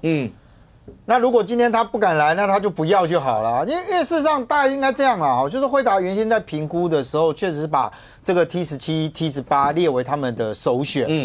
那当然有各种说法了，有人讲说，因为辉达的很多这个全球很多地方总部旁边都要有条河流看准了这个 T17、T18 旁边有条河所以你就算给他 T12 没有河，他不要。我也听到有这种说法，但那不重要，这个民间风水堪舆之说，大家听听就好各自相信就相信。可是回来问题事实上，对于柯市府来讲哦 ，T17、T18的这件事情，从一开始的时候，难道只有辉达吗？没有吧。你们那时候在评估完的时候，因为多了一条富国路，所以你们认为17、18这个东西就是很多人投资意愿不高，所以到最后用了很特别的条件让新售进来。这都还没有提到中间有一个叫做元大的那个神秘的会议里面，到底人家出席没出席，你们讲都讲不清楚。对不起，他不是讲不清楚，他是连碰都不敢碰。人家明白讲，我根本没出席这个会议，怎么会有签名？这件事情到目前为止还是个悬案嘛。那也因为这件事情为什么是个重要的，是因为你后面包含到说哦，为什么要放宽？是因为在座来参加谈会大家所提出的建议，结果也没有啊。那你评估 T17、T18 在开发上面有遇到这么多的这个阻碍，所以呢，他必须要放宽条件给新售。看在辉达的眼里面没有，这是个风水好宝地啊。所以你就算给我别的，我都不要。那到底评估大家的评估到底是怎么样出了个问题，不知道啊。所以你看他们其实这个原来柯市府的人还讲说，赶快放啊，不可以让民进党渔翁得利。为什么？因为高雄也想要。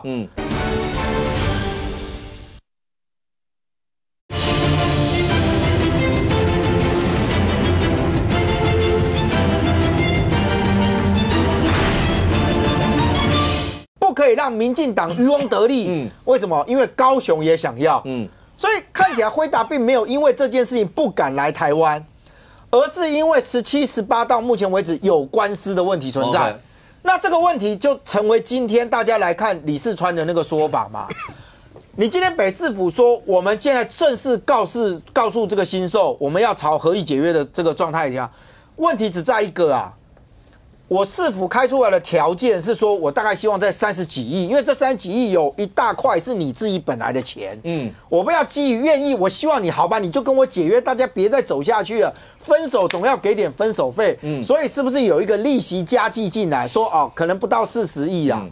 可是新售的做法很特别啊。新售从头到尾只有否认一件事情，说我没有提140，但我到底要多少？给你猜。所以台北市府说，那你提方案好不好？就是不能大家报个价吧，对嘛？你总要报一下吧，要不然大家就要一路拖着。是，这边又有一个10月24号的时间压在那。对，市府的尴尬是来自于是原先在17、18要招标出去的时候，可以不用经过议会。但你今天要付钱的时候，议会要同意。你这个案子必须回到议会里面来。好，那就来啦。那辉达那个新售那边曾经有一个说法，说他们跟辉达有谈过，是地上权移转的问题，北市府不要。但现在如果今天有一个解约金的部分，如果说传说辉达愿意概括承受，那我再问一件，法律上面容不容许这种事？容不容许这种事情？就是好吧，我北市府跟你谈北市府的，然后另外那个辉达私底下给你1块，今天有这种说法啦，说辉达愿意概括承受啊，那请问能吗？法律上没塞吧？所以我觉得这件事情对蒋市府还是个烫手山芋。OK， 因为它最坏会变成什么？好吧，你法规上面我也不能移转地上权，我不能够容许，我顶多只能接受在合约的范围里面，你盖好做2房东。但辉达不要啊。对。我这必须讲啊，北市府不要因为了舍不得辉达离开，而到最后让大家发现到你会有一些法律问题的存在。现在看起来的话，这件事情那已经不只是单纯在台湾未来很重要的经济发展，或者台湾是不是能够再一次在全球瞩目的，我们从当初你说从护国神山群到未来的 AI 产业里面，我们能不能是带领的先驱？所有这些，它俨然在政治上面的味道已经开始慢慢延烧出来，包括2026啊，所有这些。但如果你讲到2026，甚或讲到2028。就必须要先讲到，因为在这个礼拜6，国民党党主席选举是在这个礼拜6投票。将军，你是从国民党出身的，所以每次讲到国民党问题，我都会请教刘永改。这个问题，刘永改一定要最后讲，因为你是国民党现任的党员，对，我是主任委员。你还是台南主任，我要办选务，对，你还要办选务。律师，您看各方的这个其他5个候选人，除了罗志强比较软一点，其他的几乎都在攻曾丽文。张亚中，郝龙斌，加上一个郝龙斌的外挂赵少康，几乎全部都在攻郑丽文。为什么不打卓博源？对不对？为什么不打卓博源？你不可以说人家票低，人家也很努力啊。他打郑丽文表示他的声势现在高，威胁到了郝龙斌。尤其是赵少康是一个媒体人，他对于相关的民调是很敏感的。所以你认为赵少康他觉得这些他所谓的 AI 的假的这些图片或者是影片，已经明显的影响到郝龙斌了。然后那郑丽文呢？郑丽文有被影响吗？我觉得郑丽文还是老神在在，他是从容啊，他就等着礼拜，他只要不出错，就是等着礼拜六选举结果的揭晓。那我要告诉大家，为什么会差这么大？我在桃园跟很多以前我黄国元党部啦，就是黄复兴体系的这些老朋友哈，我说我虽然我没有投票权，还是要关心一下。为什么？因为我的岳母的家人都有投票权的，他们都是终身党员，都有投票权的。我问一下，我说现在基层的期盼是什么？因为高层我知道嘛，有很多包含本土派的是支持郝龙斌的。没有，其实媒体上面不是有支持郑丽文的人直接出来，一个议员也直接出来讲说，有多少的县市首长、议长都是直接公开挺郝龙斌，甚或还用那个暗语，那个暗语就是什么好人好事代表啊，对，什么就在讲这些，对，意思就是讲说，为什么这么多人这样挺？这就是奇怪的地方哦。支持郝龙斌要用暗语哦，选好人好事哦，对，选好的主席哦。支持郑丽文就直接说我支持郑丽文，为什么？对，这一个就是可以明白表态，一个就是我有挺他。那这种用暗示的或者是双关语的，到投票的时候他真的会投郝龙斌吗？不一定哦。郝龙斌发文，他自己认发文，虽然他没明讲他是谁，那个女字旁他的发文都已经直接讲说。他挺他，然后包括他们谈过，那他也没有未来，他只会想办法能够让他上大位，不会有任何其他，包括什么塞人啊什么都不会。他讲的那个好了，讲明白讲，他讲他只有一个人嘛，就卢秀燕大家都知道啊，对，都已经讲到这个样。而卢秀燕现在看起来又是国民党在2028目前看起来似乎是大部分国民党的人都觉得2028那由他来出来，讲到这个样子，都还没有办法。那让这么多的党员感受到吗？其实国民党今天6位党主席候选人出来会选的大乱斗，而且我第一次看到国民党党主席选举互相戴红帽子，我从来没看过，第一次，这第一次，会今天斗成这样子，要怪谁？卢秀燕，卢秀燕如果跳出来说好我选了，其实国民党党主席就定于一尊了，根本不用选了，就是他了，因为卢秀燕推啊才变这样啊，从一开始大家都要拱卢了，就是说我当选党主席就是我要挺卢秀燕政党轮替，到现在是他是中国在挺的，我就连张亚中先生、张亚中校长居然说那个郑丽文你适可而止啊，不要这么明显，那个大陆在挺你。张亚中讲你不觉得很怪吗？张亚中是唯一坦荡荡说我就统派，那统派你祖国挺他有什么问题？所以我就觉得很怪。我在国民党待这么久，第一次从来没有过哦，是党主席选举互相戴红帽子，然后说没有我没有。可是我要告诉大家，郑丽文到现在为止，基层很多人的支持是直接表态。我收到了，连我都已经没有投票权了，还有人都传给我一个图片，说什么给郑丽文一次机会，做不好4年让他下台。这黄复兴的党员传给我的，你知道这4年中间要经历2026、2028，对国民党来讲，4年后有多重要？4年后不知道4年后不知道下不下台，4年后是国民党有没有战力的问题啊。OK， 可是好，范老师，那为什么刚才将军讲说，从来没有过一次国民党党主席选举会出现戴红帽子的像这样件，但这次又看到了，而且是直接出来大辣的直接指明了。对这个，我觉得国民党这一次有点自负其短了。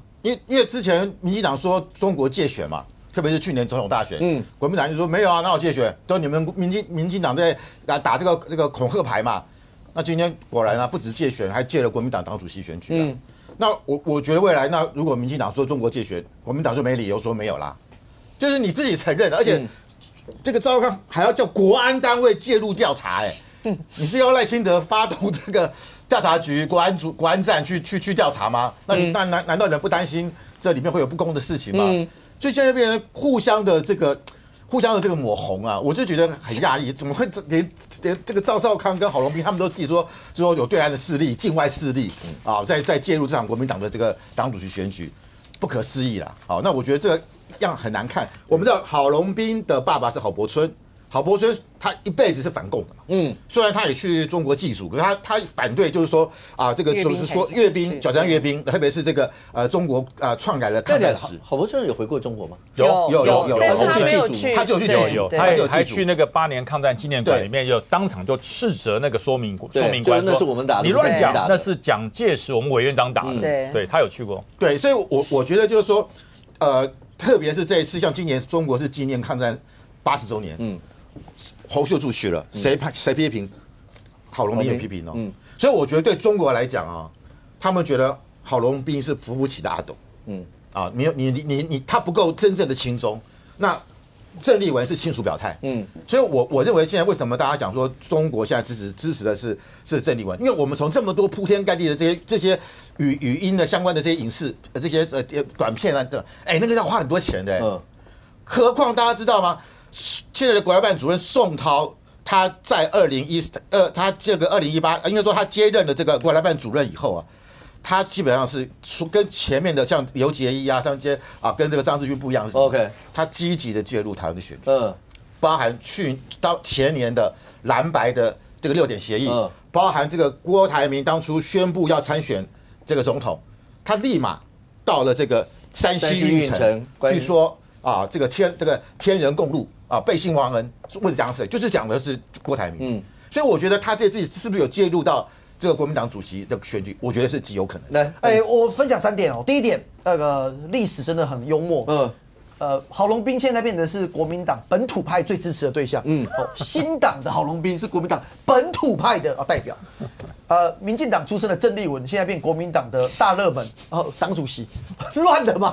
这第一个心情抒发一下，怎么会差这么多？第二点其实这一次我觉得国民党内陷入一个很尴尬的境地。如果我们在地方跑，我们都有非常多不一定是中生代，有一些是新生代的政治人物、立委跟议员，我们在地方大家都会互动嘛。这是国民党的朋友跟我讲的，他们在基层遇到的一般民众，郑丽文比郝龙斌大概8比2到7比3，就散着党员都是支持郑丽文的多。但是大佬跟老大这2种的，我今天不去讨论，反正大佬跟老大们有系统的组织，还是支持郝龙斌居多。所以你会看到说一个很有趣的氛围。这几天陆续有蛮多民意代表在他的社群平台开始贴一些支持郝龙斌的文章或者影片，可是这个力道跟自发的程度没有这么强烈。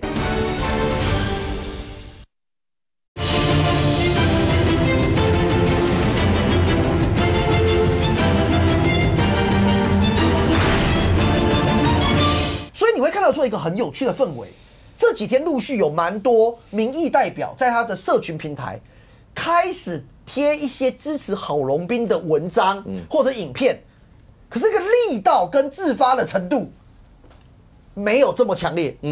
就是支持郑丽文的这次声音是很大的，就是大家都对支持郑丽文，然后讲一堆郑丽文的好，可是支持郝龙斌的声音就明显比较低。我觉得这背后陷入一个尴尬的境地，是第3点我要讲的。就中国国民党其实蛮多脑筋清楚的人知道，中国国民党在台湾要长久发展，有一天他们要拿到执政权，中国国民党不能变成中国的国民党。赵少康等人为什么会出来讲这件事情？因为国民党他们当今天郑丽文底下基层热成这样，可是上面的这些脑筋清楚的大头们，他们知道我不可能把国民党带到那一个方向，是对国民党长远发展是好的啊。可是他们没有人敢跳出来大声讲。尤其是中间的干部跟基层的人民代，他们马上会被支持者给骂。所以我最后回来讲结论，我觉得今天这反映出一个国民党过去这1-2年来的大问题。国民党过去这1-2年的声音，被大量的比较偏红跟统的掌握住了他们的发声权。而在这一次的状况底下，没想到他们哪来挺郑丽文，结果声音真的就挺到让基层也为之沸腾。国民党真的有准备好让郑丽文当主席了吗？来，惠珍、任俊2个人各1分钟，讲完以后，刘永改，那这是跟贵党的党主席选举来，惠珍。其实我觉得这一次的我看的其实蛮忧心的，因为在这一次之前，谁会把郑丽文认为他有这样的这股势力？所以代表什么意思？代表靠 AI， 靠的所谓的 AI 主播150几支影片跟8个频道，事实上他可以把这股旋风给这样带起来。所以呢，我觉得透过这一次之后，共产党其实是可以跟国民党给翻脸的。我以前还要把我中国的商业利益跟你们分割，还要搞买办文化，不归波料，我记得在那个城市的。我现在靠了这一招，我直接就把郑丽文变成是国民党党主席之后。2026、2028的相关的选举，它是可以喊得出声音的，所以等于是中国共产党借壳上市，直接拿到中国国民党的这样子的一个统御权，这是一件非常我自己是觉得很恐怖的一件事情。但是会这样讲对郑丽文会不会不？因为郑丽文第一个，郑丽文讲说大家不要对号入座，他说大家不要每次都把矛头什么中国有没有借选，然后介入他身上，你们凭什么说中国有在那什么的？就我的意思就是讲说，他就跟你讲。你们干嘛一定要针对他？不然他有胜选过任何一场选举吗？你公来乒乓起来啊！你选议员、选立委，你有牙鬼吗？没有一个有牙鬼的情况之下，可以在网络上，要弄 AI 那些花了多少钱啊？谁是你后面的一个 Sugar Daddy？我觉得其实这才是大家会觉得比较可怕的地方。来，任俊1分钟。现在的党主席朱立伦都没什么人在乎他，那为什么那么在乎新任的党主席？为什么？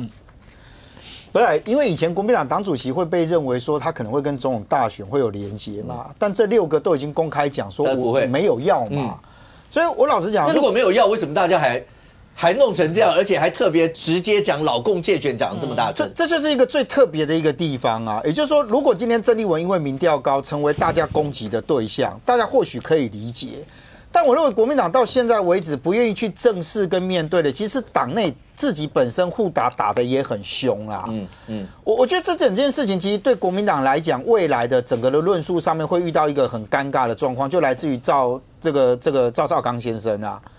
因为他跟沈富雄那一段的那个画面说你之前不是讲说这个攻击的都是青鸟，都是绿营侧翼，结果赵少康回了一句说，我当然知道，但我不能这样讲。那意思是说我不能讲我们自己人打，或我不能讲老共打我们，结果只能讲说那我就先推给别人。那你过去所有的论述认为说这些攻击都来自于因为他最特别是这个的选举只有国民党党员才有资格啊，它是一个极度小众的一个选举啊。却被认为说今天这个中国介选完，对国民党来讲那是一个生死存亡。而过去民进党有在质疑说，你今天这一些影片其实来自于中国介选的时候，会不会只因为国民党在当时不讲话，是因为攻击的是我的对手，OK，而没有影响到我可能会是一个间接得利的人，而今天攻击到我们自己的。当然，我觉得在座所有人，包含电视前面朋友，看到郝龙斌跟那个刘彩薇那个画面，所有人一定支持他们提告嘛？谁会认同这种东西？那是低俗到一个程度。可是对国民党来讲，就是今天直接把这个东西对到老共，我讲更白一点啊，我听到很多国民党在讲说，你今晚来要去杀个中国。你也要有一点证据啊，你要更明白的讲啊，你不能说你今天讲完说，台湾国安单位进来查，台湾国安单位出来帮我们证明那是老共介选，所以我觉得这个东西对于国民党未来面对到特别是跨政党的选举里面，你以后的那个论述，赵少康的那一段话一定会被拿来用。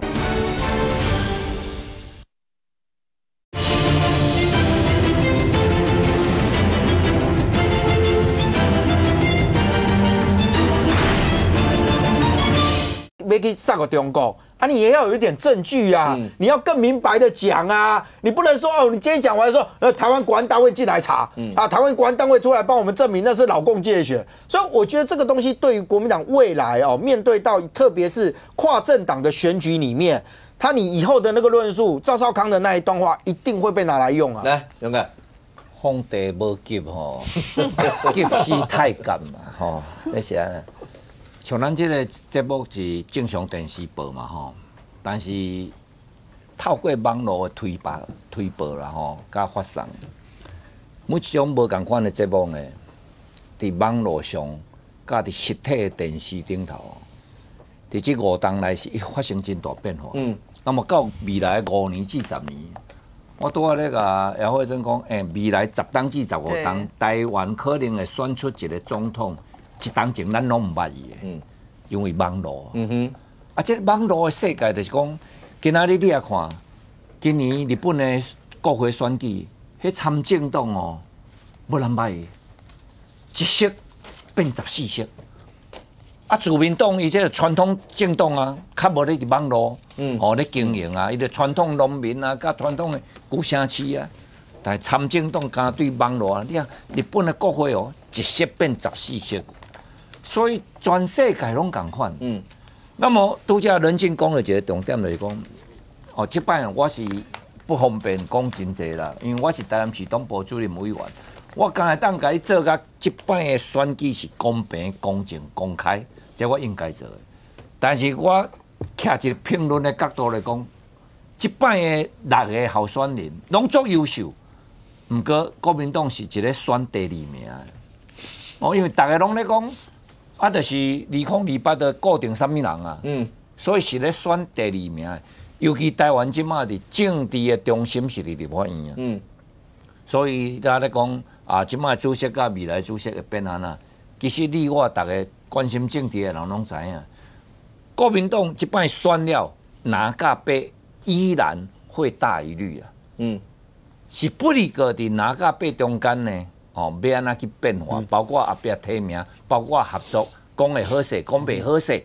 其实无论因这6个，也是跟他5哥，也是任俊，也是北辰兄，也是我，咱什么人去坐到这2个主席的位，都不得不和了。因为社会的结果安尼嘛，除非会改变就是安那，民进党改变行和解的路线。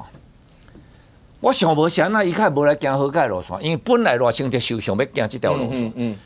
伫40%跟60%的对立的中间呢，只有行和解的路线了后，较会版图较会重新分配。我咧想应该伫半当来，这个内阁的全面顶来了。伊会伫提名落起来了后，民进党会伫提名落起来了后。一定会行出和解的路线，那无已经歹行出这个40%。但荣姐，请问一下，国民党会不会担心？当然，这是选第2名的一场战争，但是会不会因为你刚刚讲说，不管哪一个人坐在那个位置上，都不得不屈居现实的一样要合作，那是蓝白的问题。可是会不会因为哪一个党主席跟被讲成跟对岸之间的关系太好太什么，会影响到国民党在整体在国内选举的得票？担不担心这个问题？这就是咧烦恼嘛。所以大家咧争，我是唔爱讲伤济啦。大家咧争是咧争咧救赖清德。大家争咧救赖清德。所以真紧有可能拿立白的变化。OK， 国民党党主席选举虽然投票是国民党的党员，但是因为是国内最大的在野党，立法院第1大政党，在未来尤其蓝白之间的一些合作，跟绿营之间，在未来2026、2028，大概都是国内未来选战里面最重要的一些的关键。好，未来到底会怎么样？这个礼拜6就会知道党主席国民党下一任党主席是谁。对国人来讲的话，政媒之间所有一些关系，明天有人要去告嘛，大家都要去告，告完以后。在现实新闻上的发展又会怎么样？我们明天拭目以待。非常谢谢现场所有来宾，也非常谢谢观众朋友收看《学员们对面》，我们明天见，拜拜。